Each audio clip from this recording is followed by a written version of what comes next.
नमस्कार. आज बुधवार दिनांक 15 एप्रिल. जाणून घेऊया आजच्या मुख्य 5 बातम्या. आपण ऐकत आहात मराठी अपडेट समूहाचे दररोज सकाळी 7:30 वाजता प्रसारित होणारे Marathi update morning news podcast.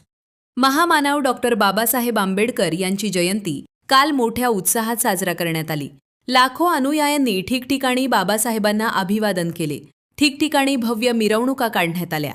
दरम्यान दिवसभर अनेक ठिकाणी रक्तदान शिबिरे, अन्नदान, संविधान वाटप आदी उपक्रमे राबवण्यात आले. गेल्या काही दिवसांपासून नांदेड जिल्ह्यात तापमानात मोठी वाढ होत असून उष्णतेच्या तीव्र लाटेची शक्यता वर्तवण्यात आली आहे. वाढत्या उष्णतेमुळे उष्माघात होण्याचा धोका संभवतो. या पार्श्वभूमीवर जिल्हा परिषद नांदेडचे जिल्हा आरोग्य अधिकारी डॉक्टर संतोष सूर्यवंशी यांनी जिल्ह्यातील नागरिकांना आरोग्याची काळजी घेण्याचे आणि आवश्यक खबरदारी बाळगण्याचे आवाहन केले आहे.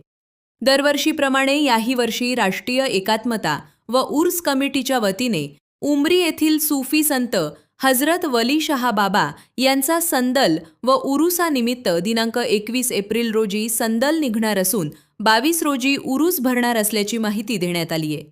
जो कार्यकर्ता पदाधिकारी शिवसेनेशी एकनिष्ठ राहून प्रामाणिकपणे काम करेल त्याची पक्ष नक्कीच दखल घेईल. त्यामुळे स्थानिक पातळीवरील गट तट हेवेदावे बाजूला ठेवून पक्ष वाढीसाठी झोकून द्यावे असे प्रतिपादन शिवसेना नेते खासदार श्रीकांत शिंदे यांनी केले. नांदेड येथील शिवसेना आढावा बैठकीत ते बोलत होते.